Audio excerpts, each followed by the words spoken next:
برادران عزیز، صحبتی که امروز میخواهم خدمت شما داشته باشم در باب اخوت و برادری هست، برادری ایمانی و برادری اسلامی.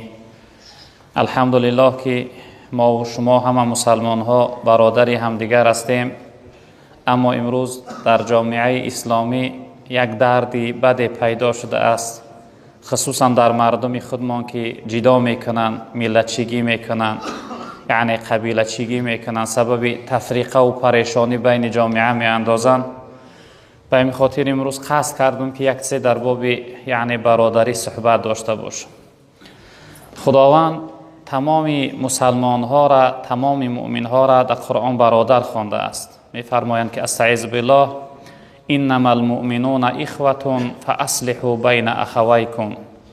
رب العالمین میگه تمام مؤمن ها برادری همدیگر هستند، شما در صلاح بدارید، یعنی صلح و اصلاح کنید بین برادریتون، یعنی برادری واقعی باشه، برادری یعنی جانی باشه، برادری ایمانی باشه، برادری حقیقی باشه. منظور از برادر این خودش مهربانی و شفقت و دوستی هست. مقصد از برادر خواندن خداوند این است که ما با همدیگر محبت داشته باشیم، با همدیگر یعنی که دوستی داشته باشیم. عزیزای خدا میفرمایند که انسانیت سه نوع برادر داره، یعنی که هر یک شخصیتی که انسان است سه نوع برادر داره. یکمش برادر انسانی، دویمش برادر اسلامی، سومش برادر نسبی. برادر انسانی تمام شخصیتی که انسان است و دیندار است، بدین است، و برادر من و شما است. چون که پیغمبر بزرگوار گفتن کلکم لآدم و آدم من التراب، تن همتون فرزندای حضرت آدم است و حضرت آدم خداوند از خاک خلق کرده است. اون انسانی که بدین است و هم برادر من و شما است. دویمش برادر اسلامی که تمام مسلمان برادری همدیگر خداوند یعنی اعلان کرد، خداوند امر کرد که مسلمان ها برادری همدیگر. سومش برادر نسبی. اکنون این سه نوع برادر در بالای ما مسلمان ها حق دارند. برادران عزیز، برادر انسانی حقش همین است که اگر از ایمان اسلام دور باشه، در بالای ما حقش همین است که ما در حقش دعای هدایت کنیم. ما دعا کنیم که پروردگارا این شخصیت شربت و لذت ایمان در کامش بچشان، تا اینکه از این نعمت بزرگ ایمان بهره‌ور شود و سعادت دنیا و آخرت از خود کنه. پیغمبر بزرگوار ما بارها وقتی از جانب مشرکا براش آزار میشه در حقشون دعا میکرد. دعای بد نه.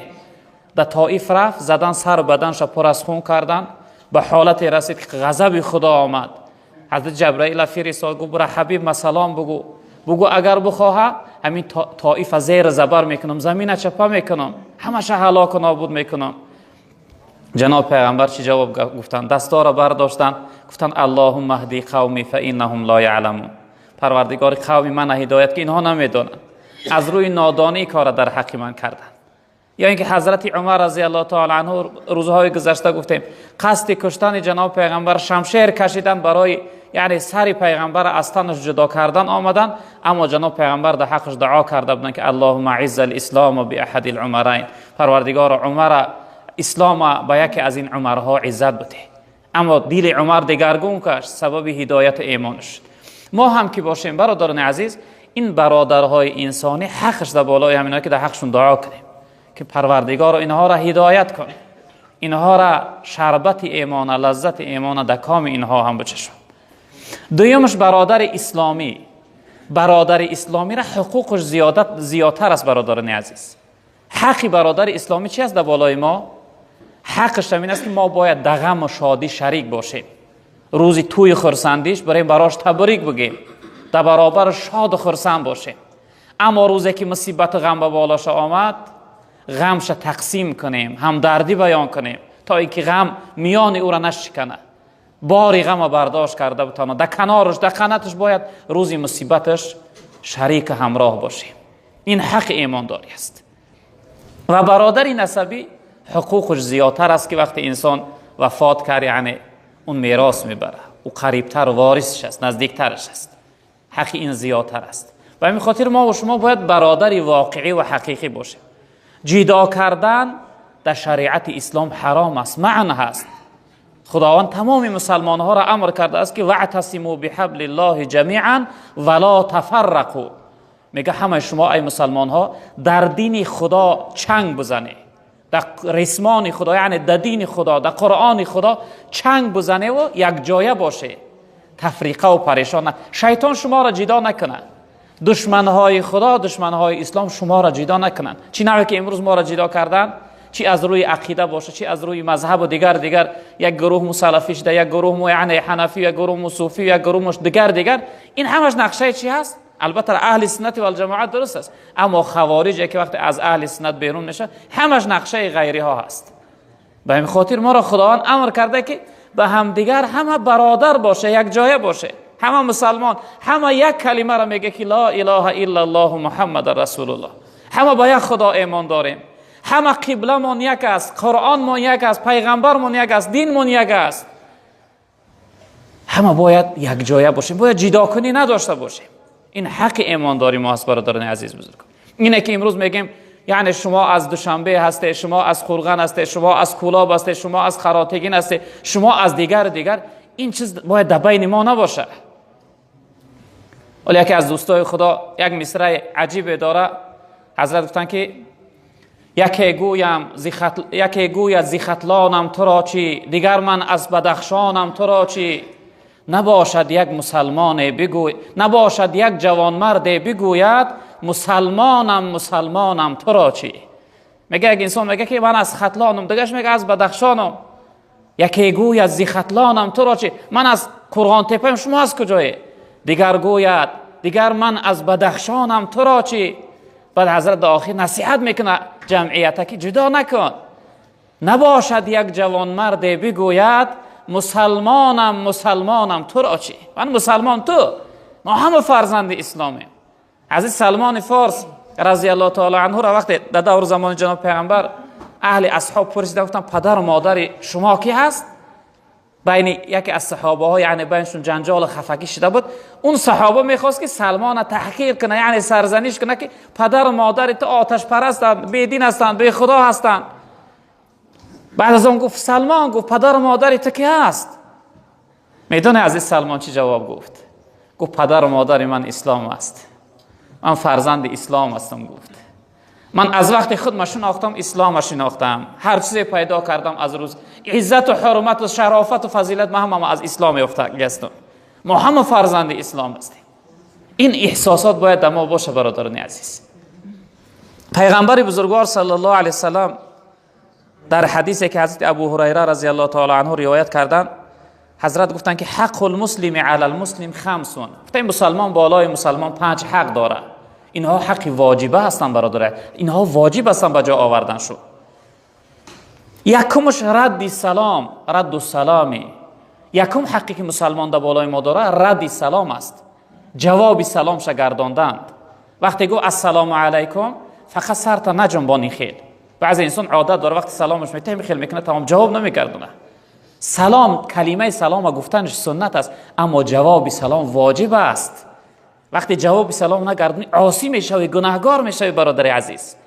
او برادر برای شما چی میگه؟ میگه سلامتی دنیا و آخرت برای تو نصیب باد، در دنیا و آخرت سلامت و خرسند و سعادتمند باشی. معنی کلمه سلام معنیش این است. با یک سرجم ماندن این جواب نیست برادر عزیز. باید چی بگو؟ و علیکم السلام، برای شما هم سلامتی دنیا و آخرت نصیب باد. باید برای هم دیگر سلامتی دنیا و آخرت رو بخواهیم. ما خواهان سلامتی، خواهان خوشبختی هم دیگر باشیم. یکم حقی که برادری مسلمان ما در بالامون داره رد سلام است. و دویمش پیغمبر بزرگوار ببینه برادر عزیز چی تعلیمات بزرگه، چی پیشوای دلسوز و مهربانه که ما را چی تعلیم ها داده. دویمش و عیادت مریض، یعنی اعادت، بیمار بینی کردن بیمار مریض. وقتی یک برادرت فهمیدی بیمار است، تنبلی نکو، سستی نکو. چی در بیمار خانه باشه، چی در جای خوابش باشه، از درش داخل شه، حال او را بپرس. در اصل وقتی بیمار احوال پرسی میکنی در چگون میکنه، یک لحظه میره در کنارش میشینی چی قدر وقتش خوش میشه، خوشحال میشه، خرسند میشه. این حق ایمانداری من و شما است. حتی در حدیث قدسی رب العالمین در قیامت ما بنده هاش عتاب میکرده، سختگیری میکرده. میفته که بیمار بودم خبرگیریم نآمدی. سبحان الله. بنده میفته ای پروردگار تو رب العالمین هستی، من خیلی تر خبرگیری می آمدم. پروردگار میفته فهمیدی که فلانی بندم بیمار از خبرگیریش نرفتی. اگر خبرگیریش میرفتی من در نزد او بودم. گرسنه بودم طعامم ندادی. ای رب العالمین تو رب العالمین هستی، من تو را خیلی طعام میدادم. میفته فلانی بندم گرسنه بود طعامش ندادی. اگر طعامش میدادی لحظه من اجرش ثوابش برات میدادم. تشنه بودم آبم ندادی. ای رب العالمین تو رب العالمین هستی، من خیلی تر آب میدادم. میفته میدانستی فلان بندم تشنه از آبش ندادی. اگر او را آب میدادی این لحظه اجر و پاداش میدادم. این حق ایمانداری ما هست که بیمار بینی داشته باشیم. و دیگرش پیغمبر بزرگوار صلی الله علیه و سلم فرمودند و اتباع الجنائز، در جنازه برادر مسلمان اشتراک کردن، جنازه یک برادر مسلمان خواندن، بعد از رفتن در حق یک برادر مسلمان طلب مغفرت و دعای مغفرت کردن که خیلی حالتش سخت است. وقتی که انسان از دنیا جدا میشه و از این یعنی عالم روشنی کشاد به یک خانه تنگ و تاریک میرود، او شخصیت محتاج دعای من و شما است. برادر عزیز، ای که بر ما بگذری دامن کشان، سخت محتاجیم آیات بخوان. این جمله از جانب شخصیت هایی که در زیر خاکن از جانب اونها برای ما میشته. ای شخصیت امروز حیاتی دامن کشان در روی زمین قدم میزنی، ما محتاج دعایت هستیم. ما انتظار هستیم که یک دوست برادر میگه که پروردگار رحمت و مغفرتش کن. اشتراک کردن در جنازه شخصیت مسلمان هم این حق ایمانداری هست. و اجابت دعوه، اجابت دعوت، وقتی دعوتت کرد چی محفلی داشته باشه فرقی نداره، چی روزی خرسندیش است، چی یک یادداشتی گذشتهش است، چی اینکه یک طعامی اندکی هم کرده از میخواد همراه چند دوستش یک جای طعام بخوره. وقتی که دعوتت کرد باید که اجابت کنی دعوتش. اجابت دعوت سنت است. جناب پیغمبر در روایت دیگر گفتن که وقتی که یک برادر دعوتت کرد اجابت نکردی، تو هم خدا و هم پیغمبر نافرمان برداری کردگی هستی. اجابت دعوت حق ایمانداری است. و آخرش و تشمیت العاطس، جواب عطسه را گرداندن. وقتی یک برادر عطسه زد باید حتما بگوی که یرحمک ربک، پروردگارت از رحمتش سیرابت بگردانه، پروردگارت تو را رحمت و مغفرت بگردانه. در روایت دیگر پیغمبر بزرگوار صلی الله علیه و سلم برای ما تعلیم دادن که المؤمن مرآت اخیه، گفتن مؤمن آینه برادرش هست.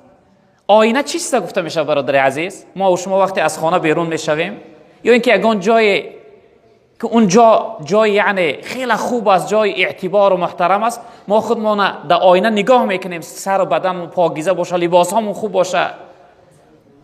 پیغمبر بزرگوار گفتن که مؤمن آینه مؤمن است. چی نوعی که چهره خود در آینه نگاه میکنی باید این چنین چهره برادر تا نگاه داشته باشی. وقتی در چهره برادر دیگون کمبودی و عیب دیدی باید اصلاحش کنی. باید یعنی آزار او، شرم آلود شدن و یعنی ایذا کشیدن او آزار و ناراحتی خودت باشه. این احساسات رو باید داشته باشی. پیغمبر بزرگوار گفتن مؤمن این خودش آینه مؤمن است. وقتی یک عیب و کمبودی در برادر دیدی در حال و اصلاح کن. در روایت دیگه پیغمبر بزرگوار صلی الله علیه و سلم فرمودند که المسلم و اخو المسلم، تن مسلمان برادر مسلمان است، برادر مسلمان است. لا یظلموه ولا یسلموه، مسلمان باید با مسلمان ظلم نداشته باشه. ظلم ستم باید در بالای برادر مسلمانش نداشته باشه. ولا یسلموه، باید مسلمان برادر مسلمانش در یگان جا نفروشه، تسلیم نکنه، نسپاره. چی نوع که امروز بدبختی برآمده است؟ فقط کار اکثر مسلمان شور اندازی شده است. فقط یک مسلمان در بعضی جاها برده و فروختن کار مسلمان شده است. باید مسلمان عادت نداشته باشه، همدیگر را نسپاره. پیغمبر بزرگوار گفتند و من کان فی حاجت اخیه کان الله فی حاجته، هر شخصیتی که در برآوردن حاجت یک برادرش باشه خداوند حاجتی و شخصیت برآورده میگردانه. اگر حرکت یک قدم میزنی برای یک بنده خدا را، یک خلق خدا را حاجت مشکلیش حل کردن، خداوند همون لحظه مشکلی ها و حاجت را برآورده میگردونه، مشکلیت از بالا دور میگردونه همون لحظه. و من فرج عن مسلم کربتا فرج الله عنه کربتا من کربات یوم القیامه. هر شخصیتی که یک گره مشکلی برادرش کشاده بگردانه، خداوند گره مشکلی های این شخصیت هم در دنیا هم در روز قیامت کشاده میگردونه. مشکلی های قیامتش از حیاتش دور میکنه، حسابش آسان میگردونه، جوابش آسان میگردونه در روز قیامت. و من ستر مسلما ستر الله یوم القیامه. هر شخصیتی که عیب و کمبودی یک برادر مسلمانش ستر کنه، خداوند عیب و کمبودی این شخصیت در روز قیامت ستر میگردونه، عیب و کمبودی آشکار نمیکنه. خداوند در قرآن میگه یوم تبلی السرائر، روز قیامت روزی هست که سیرها آشکار میشوند، برملا میشوند. این عیب و کمبودی که ما امروز داریم مردم نمیدانند، اگر او امروز آشکار شود والله قسم یگان ذره حرمت عزت ما باقی نمیمونه. به تعبیر بدیل میگه این لنگی پای دامنش میپوشد، عریانی تن پیرهنش میپوشد، این زندگی هزار خجلت به بغل، عیب است که آخر کفنش میپوشد. این عیب و کمبودی ما داریم، اگر این خداوند آشکار کنه والله قسم یگان ذره حرمت ما باقی نمیمونه. اگر بخواهی که این عیب کمبودی که امروز داری در قیامت آشکار نشود، امروز عیب و کمبودی برادر مسلمان تا ستر کن، بپوشان، آشکار نکن، جدا نکن، تفریقه نانداز. نگو تو از کجا هستی من از کجا، بگو ما برادریم، ما برادر ایمانی هستیم، پدر و مادر ما اسلام است، ما فرزندای اسلام هستیم.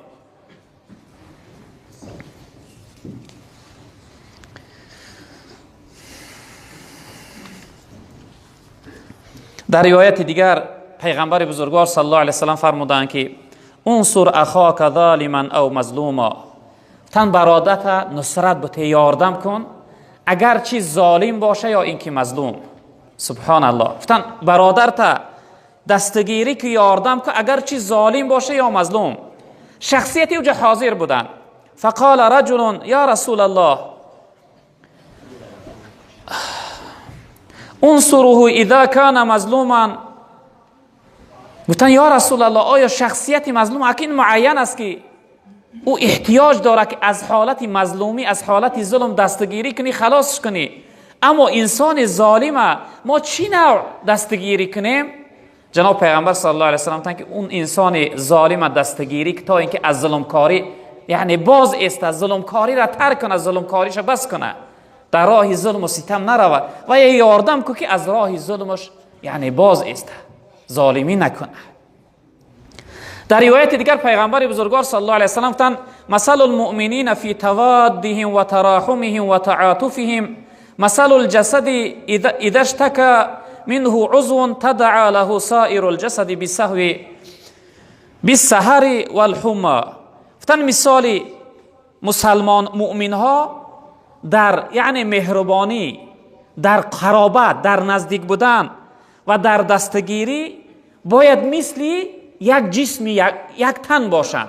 جناب پیامبر گفتند که مثال انسان ها باید درباره دلسوزی و دستگیری و مهربانی و غمخواریشو باید مثل یک تن باشند. بعد مثال آورده گفته چی نوعی که یک عضو انسان وقتی دردمند میشوه باقی مانده اعضا را آرام نمیگذاره، این چنین باید در غم و یعنی در ناراحتی برادرش انسان باید احساس داشته باشه.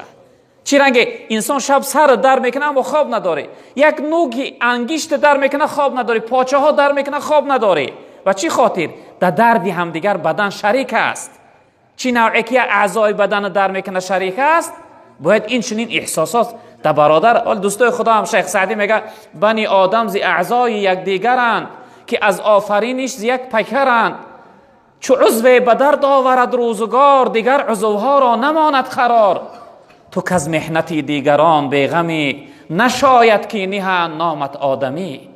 میگه بنی آدمی اعضا یک تن یک جسم هستند. ای شخصیتی که امروز در غم برادر مسلمان شریک نیستی، میگه عیب است، حیف است که نامی تر نامی یعنی انسان آدمی بگن. و همین خاطر پیغمبر بزرگوار ته احساسات مؤمنی و برادر این است که در غم همدیگر باید غمدار باشی، در خرسندی همدیگر باید شاد باشی. امروز دو برادر مسلمان ما در بازار سودا میکنن، در قفای هم در کنار هم دیگر سودا، یک تاش خوب میشه دیگرش تلخش میکفه. برای چی وای داره من نه؟ برای چی وای کارش خوب است من نه؟ برای چی وای خانه گرفت؟ سبحان الله، چه بدبختی است. دعا که بگو خداوند زیادتر دارندگی و والله فایده ای ته است. روزی میشه که فایده وای به شما را میرسه. ما باید حسد و بخیلی نداشته باشیم نسبت به همدیگر برادرهامون.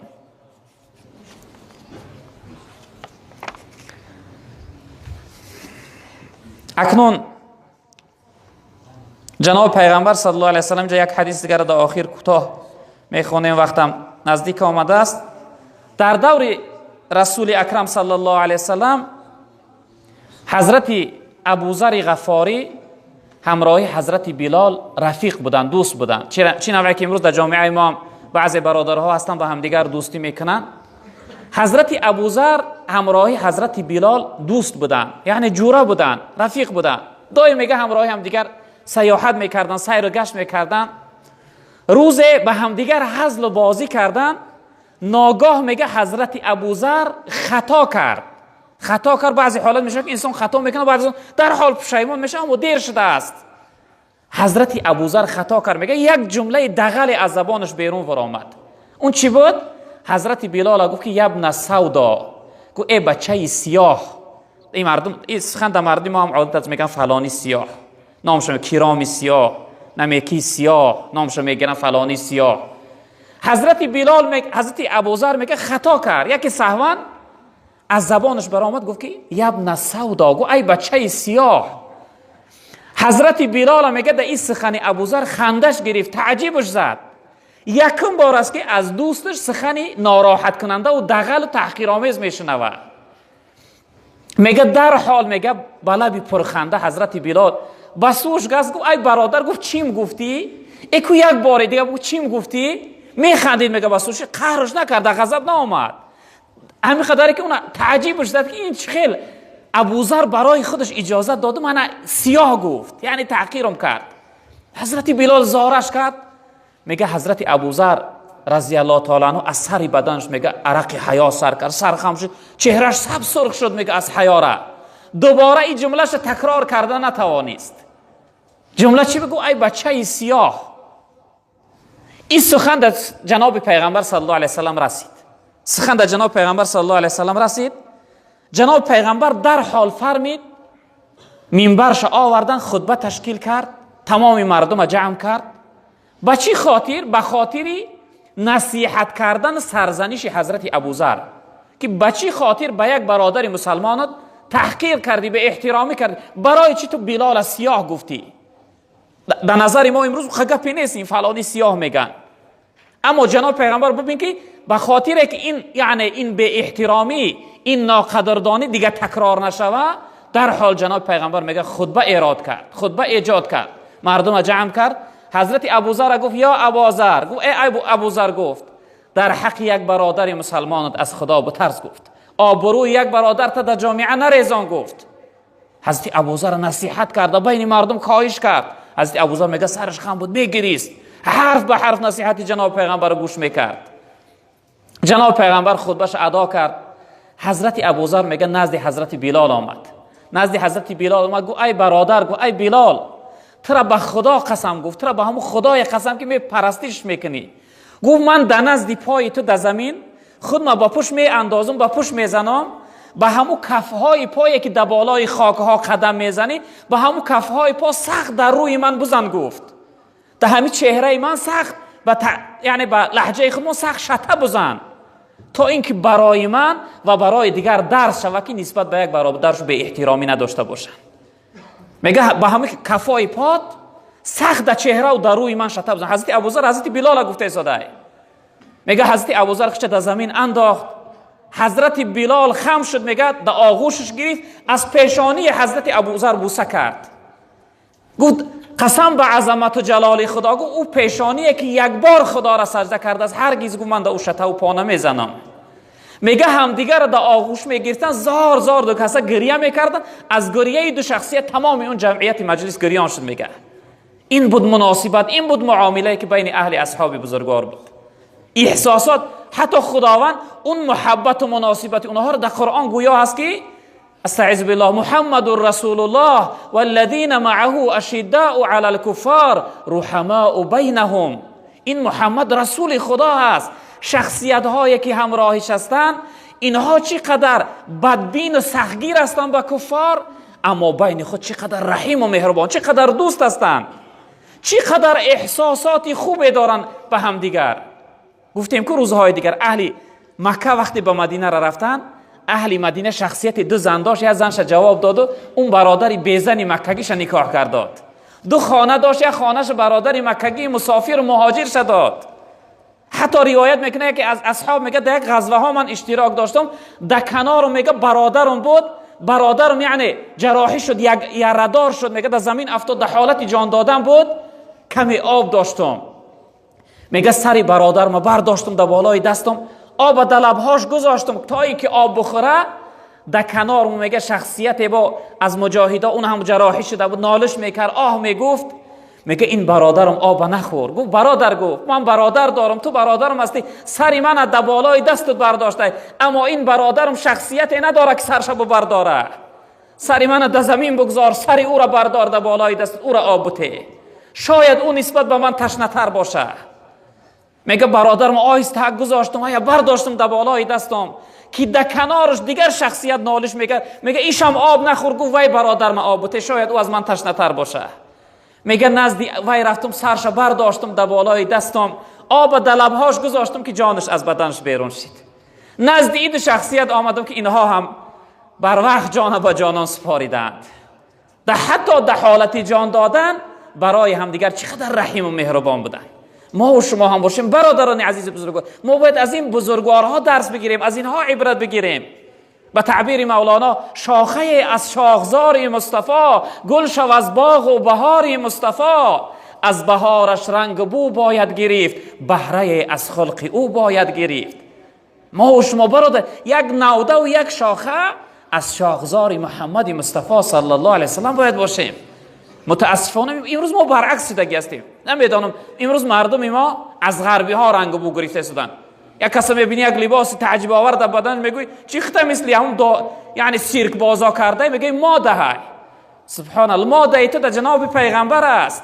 لقد کان لکم فی رسول الله اسوه حسنه. برای تو ای مسلمان عبرتگاه و نمونت محمد مصطفی است، به هر کس تمانت نکن.